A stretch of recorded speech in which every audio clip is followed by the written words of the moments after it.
Shalom, hope you are all well. This past Sunday was the 17th yahrtzeit, the anniversary of the death of the great Jewish composer and Rabbi Shlomo Carlebach. And a week ago, I had a wedding to perform outside of Philadelphia, and I got a lift from one of my former students, and he's an avid collector of Shlomo Carlebach records and tapes. And he said to me, "Rabbi, you have to listen to this story that Shlomo Carlebach is telling." And I did, and I thought that it was fantastic. I thought I'd share with you. Rabbi Carlebach says that he went to the Midwest. He doesn't identify the town. And he gave a concert. And throughout the concert, there was a couple sitting in one of the early rows and crying at every single song, whether it was a happy song or a sad song. And he didn't know why they were crying, so he arranged to have them take him back to the airport in their car. And he asked them, he said to them, "You are very spiritual people. I noticed that you are very moved at every single one of the songs." He says, "Why were you so moved?"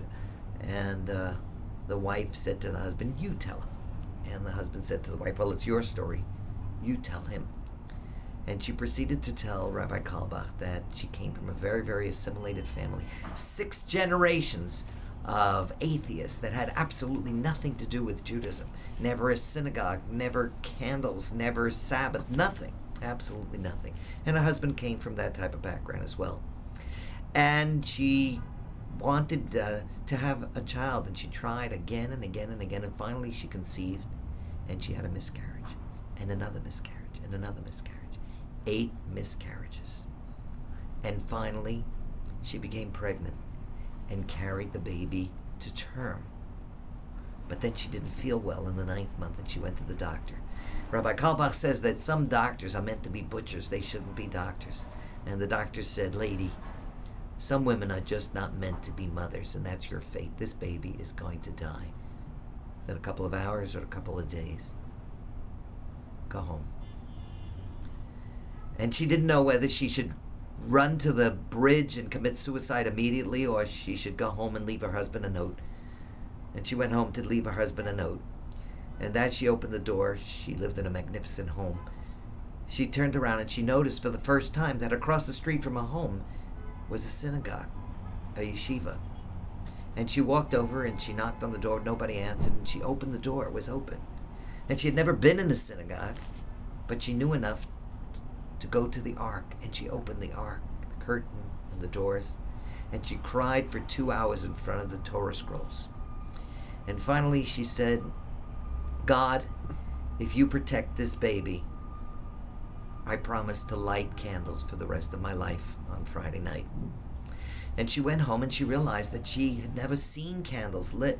She didn't know what to do, and she remembered she had a distant cousin who was religious. So she called her up and she says, "You have to come over. It's a matter of life and death. Come over." And she told her cousin the story. She said she wanted to light candles. And her cousin said, "What are you going to do? Light candles on Friday night and then have a non-kosher meal? You have to make your home kosher."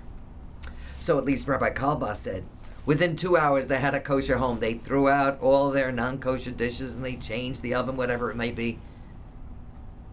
And they started lighting candles and having a Shabbat.